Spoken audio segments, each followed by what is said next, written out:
welcome. You're watching Vision Plus. As you know, without a vision, the people perish. And for all of you that have someone in your life, relatives, friends, acquaintances, people you don't even like, but they have type 2 diabetes, maybe they have fibromyalgia, who knows, maybe they're sneaking up on dementia or one of those Alzheimer's places, we have a person with a solution. You are not going to believe what you're going to hear in the next 30 minutes, or maybe more. Dr. Ford Gilbert, and he is here to tell us about what has been developed for Trinity Health because of his daughter. So welcome. Well, thank you, Dr. Bonnie. And what I want to know is tell me a little bit about Trina. Okay. Well, Trina is my daughter. Yes, and she was very ill when she was young. And so I thought that we would have a means to try to get her to keep from being hospitalized all the time. So I started working on an infusion pump that would get her insulin and sugar levels to come into some normality, because she was in terrible distress at age 2. And some of these extremely young diabetic children become very, very brittle. At the time we started, we didn't have all the tools we have now. So there's some things that we could do now that would make it a little bit better. But at that time, we were really on our own. And so I started working on a pump to try to get something where we could keep her out of the hospital. And then as things just progressed, we finally came up with a system that actually restores carbohydrate metabolism, which is the core problem of diabetes. And I didn't know that, and I bet a lot of us didn't know that. And I didn't know it at starting either. Okay. Now, where are you from originally, and how did this come about? Now, I know you were actually an attorney for Ronald Reagan. Yes. And that you're now Dr. Ford Gilbert. And so how did all of this come about? And I love Ronald Reagan. He's a good fellow. Yeah, he was a very good fellow. I I actually was with him when he was a governor before he became president. Did you live there? Yes, you know, that's Sacramento, the capital of California. So, and even though he was from Southern California, he spent a fairly decent amount of time up in Sacramento, as you might guess.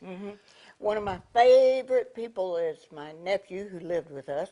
He lives in San Marcos. Well, he has leukemia, and all of the things I've heard so far about this, I'm going to tell him and let him tell all the people around him about it, because who knows what it might help, because he had a stroke. He had for about 10 years some kind of medicine that helped him. Then he had a stroke a couple months ago. And the stroke is one thing that can happen to people that you know of. So tell me how you got Trina, named it Trina Health. How did you get so many places around the world? I mean, I know, I've been to New Delhi, India. My son was with me, and he says most beautiful women in the world there. But well, I think my wife of 46 years wouldn't want me saying that, so I'll just defer on that one. But how did you get it in India and the 17 other clinics here? Well, we have a few more than that even now. Oh. But basically, it's rather interesting. I would like to just make a simple declaration. All we are doing is we are mimicking the way God made man's pancreas to talk to the liver. That's it. We call it the artificial pancreas treatment because it actually mimics a pancreatic signal that is missing in diabetic people.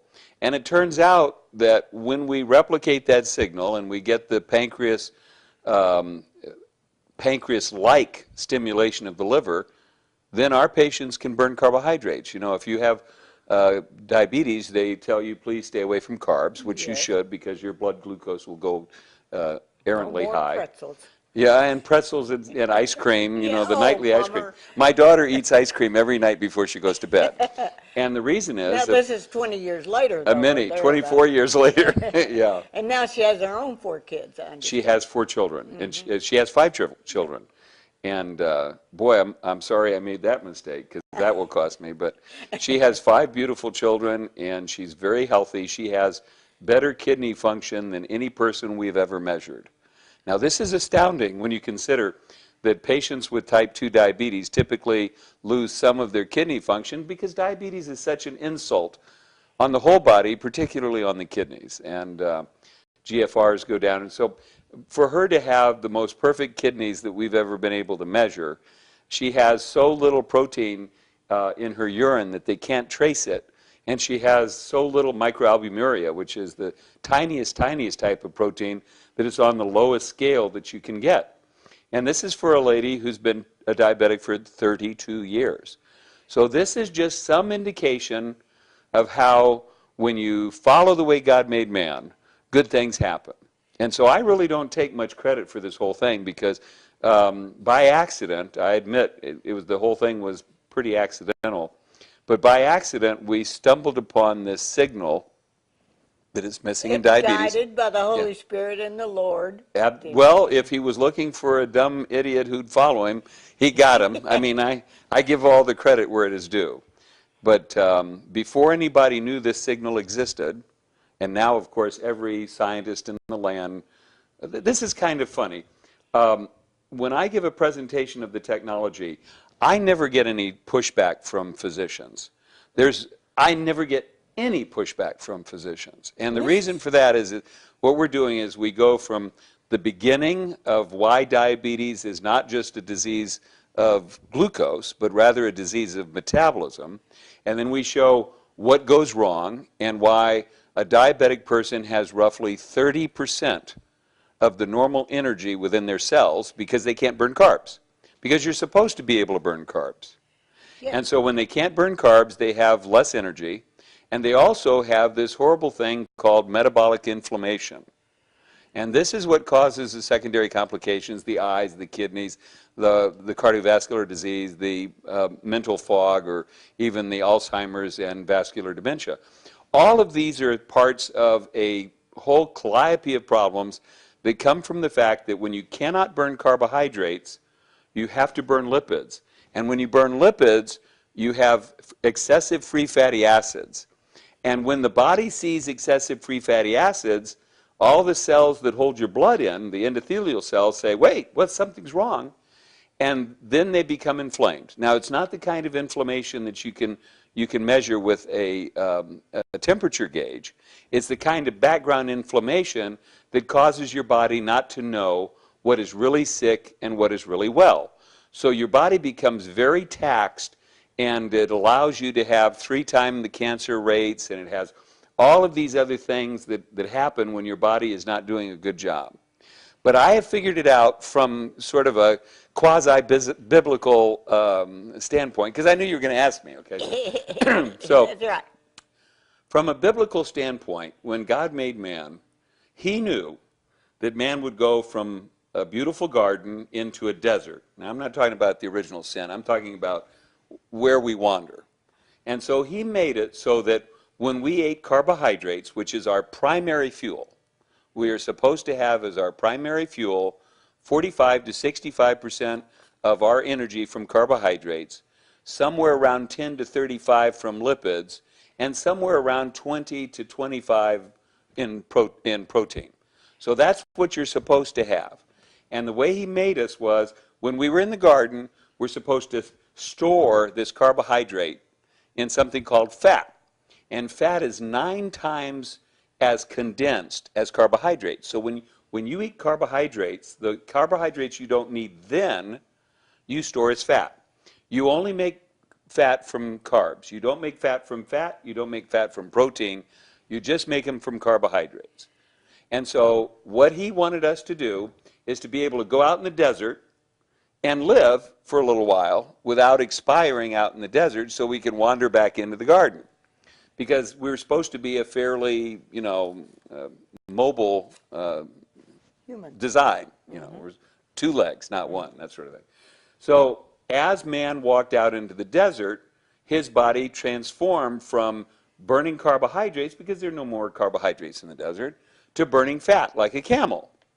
And then when man comes back into the garden, he eats carbohydrates and he restores the fat storage that he may have used in his sojourn into the desert. Well, that's the way that man is made right now. And again, No physician ever argues with this. I mean, they might say desert and garden is a little funky, but this is all absolutely physiologically true. When you are burning carbohydrates, you don't burn fat. But when you can't burn carbohydrates, you rely on fats, free fatty acids, and proteins. And when you have elevated free fatty acids, that's when you make these things called cytokines, the pro-inflammatory cytokines, that allow you to destroy your own body a bit. Because your body doesn't really know what's good and bad when it's starving. Your body looks at cells and it says, okay, Mr. Cell, how are you doing? And the cell says, well, I'm kind of bad. Why is that? I don't have nitric oxide. Well, what's the matter with you? No nitric oxide, you must be bad. I'm going to do tumor necrosis factor alpha and I'm going to gobble it up because obviously you're a bad cell and we need to get rid of the bad cells. And you know, you turn over billions of cells all the time. So your body says, well, this half billion cell is not so good. These are a little better. I'll keep these and I'll let these go. The problem with diabetes is you miss which cells are really bad by hitting so many cells that are only partially bad. In other words, your body is confused on what to turn over. So that's how you start degrading. And so the inflammatory process that is called diabetes is a disease of inflammation. So the inflammatory process of diabetes is brought on by one single core problem, the fact that you can't burn carbs. Because if you cannot burn carbs, you automatically burn and have elevated free fatty acids. So all we do is we turn the carb burning back on. It's called the Krebs cycle. And the Krebs cycle is the way God made man to be able to burn carbohydrates. And when you're burning carbohydrates, you don't burn fats. And when you don't have those elevated free fatty acids, your body knows how to do things better. So even though you're supposed to have free fatty acids on occasion, this whole idea of burning nothing but fat is very disastrous for the body. So all we did was we mimicked the way God designed man to burn carbohydrates and to give that ability back to the body. And to do that, we developed a signal to the liver, which is using just insulin. So we're not using any foreign things we're not using any drugs that the body doesn't produce automatically. We're just using the body's own system, and we're just replicating the way God made man. And so all the credit's due to God, you know. And I'm sure you agree with that. Oh, absolutely. And it is approved by FDA. Oh, yeah, we've had FDA clearance for years. And Medicare will pay for it? Medicare will pay under their guidelines. Yes, yes. You know, they pay for many things. Yes, and usually 80% of whatever's going on. But yeah, 20% copay. That's right. So how do you want us to help you get this knowledge out? We're going to put it on YouTube. We're going to have it on the cable. We're going to I have a friend in Denver that has a radio program. We're going to do that. Okay. And I'm so happy to hear about it because I wish I'd known you 6 years ago. My husband died of kidney failure. He was on kidney dialysis for years, and this could have helped him and people like him. And so I'm so happy. And by hearing about this, maybe it'll keep my son and my daughter from getting some of these diseases that you're talking about. And me from dementia and all of that. Doesn't seem to be too acute yet. Not allowed.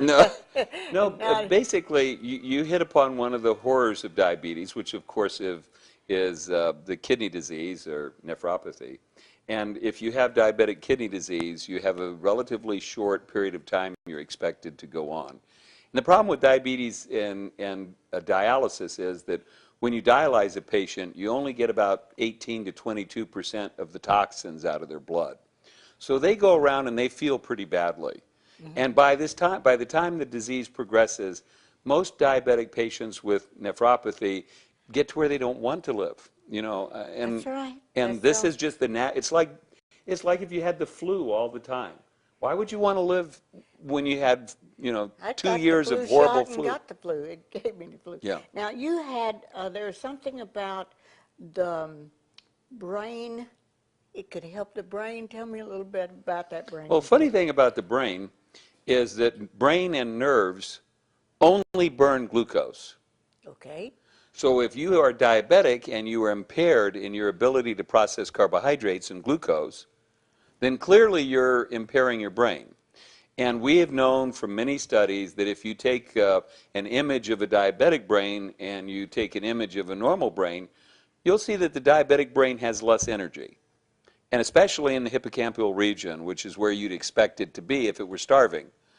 And basically what diabetes is, it's a type of starvation because your body has all these things called carbohydrates, but they can't burn it. So if you can't burn something, it floats around and eventually you eliminate it or you process it and you either urinate it out or it becomes deep processed in interstitial tissue. So diabetes is one of these things where you can't process carbohydrates, so you can't store hepatic glycogen in the liver, which is where you store most of your energy, by the way. So you store energy in your liver and you store fat in your adipose tissue, but for instantaneous energy, you call on the liver. And unfortunately, if you're a diabetic, your brain doesn't do as well, and so we call it diabetes fog. And Yes. you know, people with diabetes, they'll do anything to make you think that there's nothing wrong with their brain. They will, I mean, it's unbelievable. There's a horrible rumor out there that diabetes is a self-induced disease. It is not. You cannot get type 2 diabetes and you cannot get type 1 diabetes unless you have a genetic component.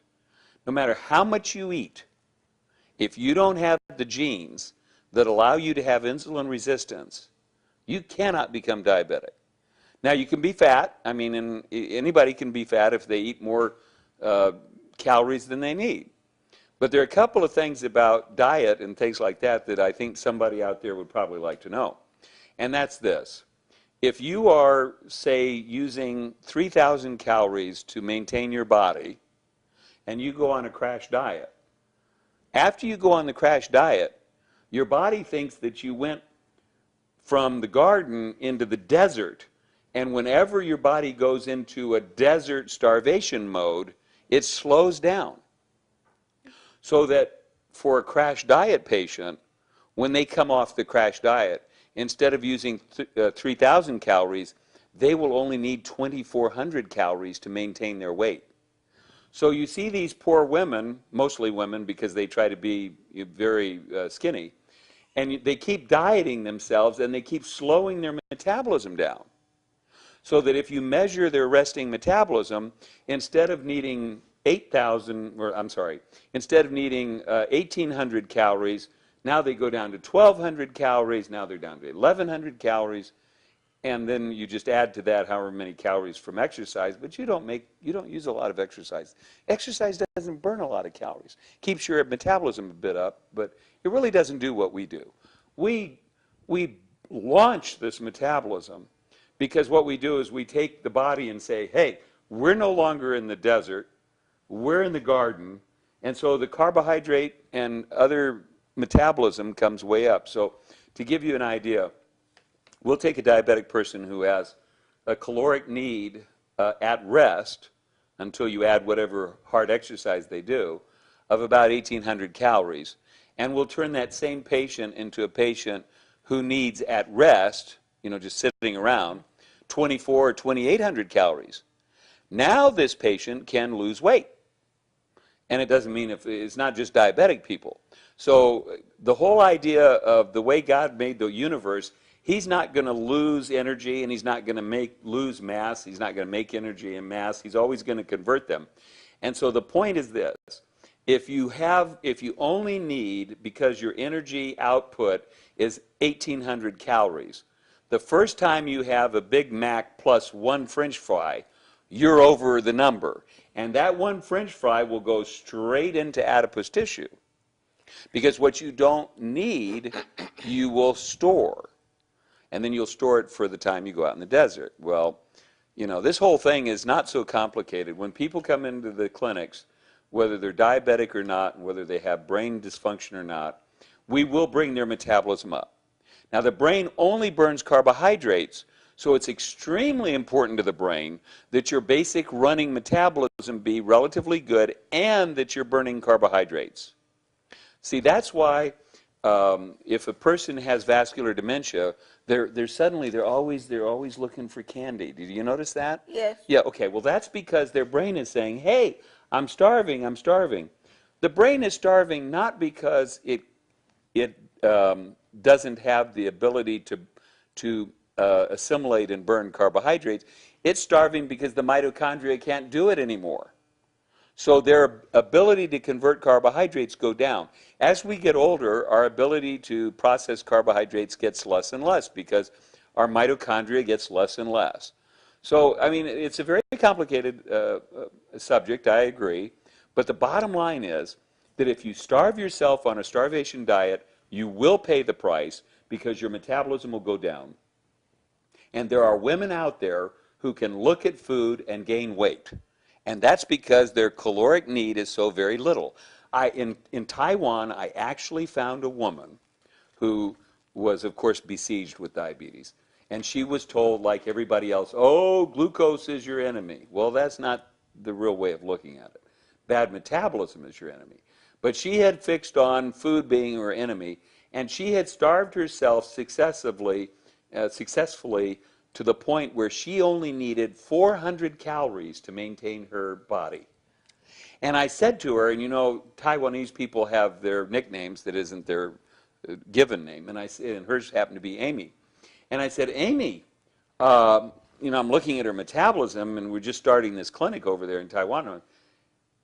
You don't eat very much, do you? She says, no, I don't eat much.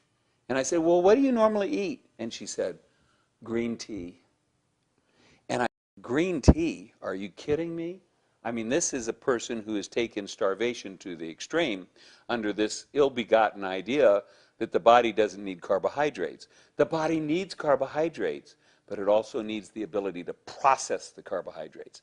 And that's what the artificial pancreas does. The artificial pancreas treatment by Trina, not to be confused with the Medtronic, which is not, does not change your metabolism, and that's because it doesn't signal the liver, and there's a lot of differences. So there's some confusion out there. But the artificial pancreas treatment by Trina Health actually changes your metabolism. And so before I left Taiwan, within 1 week's time, I got this 400 calorie at resting patient to come up to 1,200 calories in just a number of days. And not change her health at all? I mean, other than Oh yeah, her it changed her health, yeah. But not, what about her size?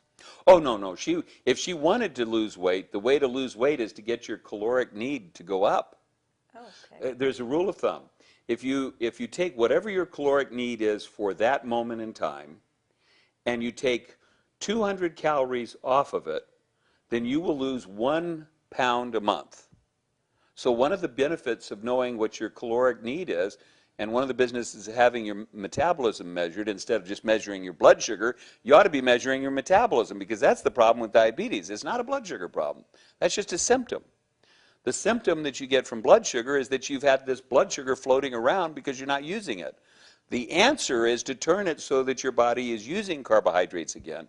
So you stop the starvation and you stop those excessive free fatty acids so that your body doesn't think it's at war with itself. And so the answer to what she was doing was exactly what we did for her. Bring her metabolism up, she can eat more, and now she can feed her tissues. Because she went from being in the desert, as I like to say, into being into the garden. And that's what we did for her. And a good example is my daughter. She has metabolism, I think, somewhere on the order of 2,800 calories a day. And so she can eat 2,800 calories a day. Now, my daughter, who's been a diabetic for over 32 years, and as I said, has better kidney function than anybody we've ever been able to measure, my daughter has cake and ice cream to go to bed at night because she can. I love that plan. And it feeds her brain. And just one other thing, and I'm not paid for endorsements or anything like that, but I will tell you there is a company out there that I have a personal dislike for in terms of one of their product. Medtronic makes a glucose meter that, you know, it's a continuous glucose monitor. Yeah. And they try to do a good job, and I don't fault them for that. But the Medtronic glucose meter is very inferior to the Dexcom.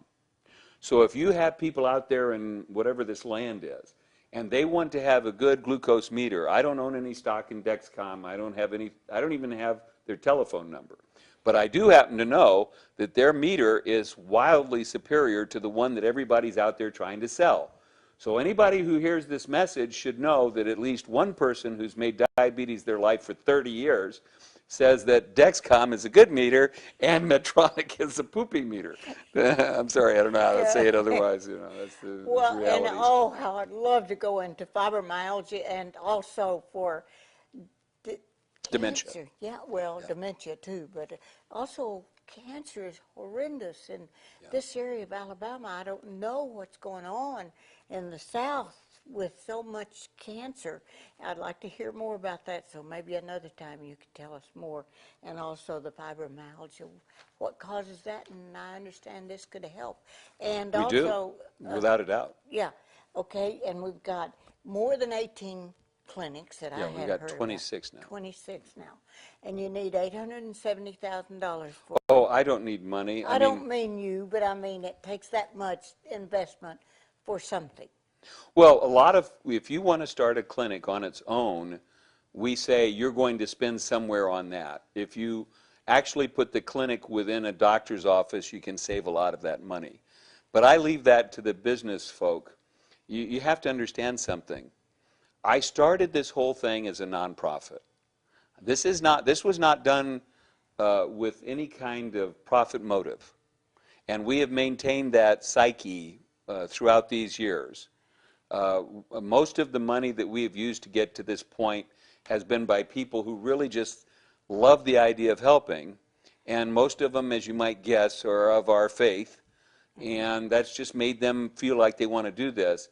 We have not taken, we're not out there on the investment trail.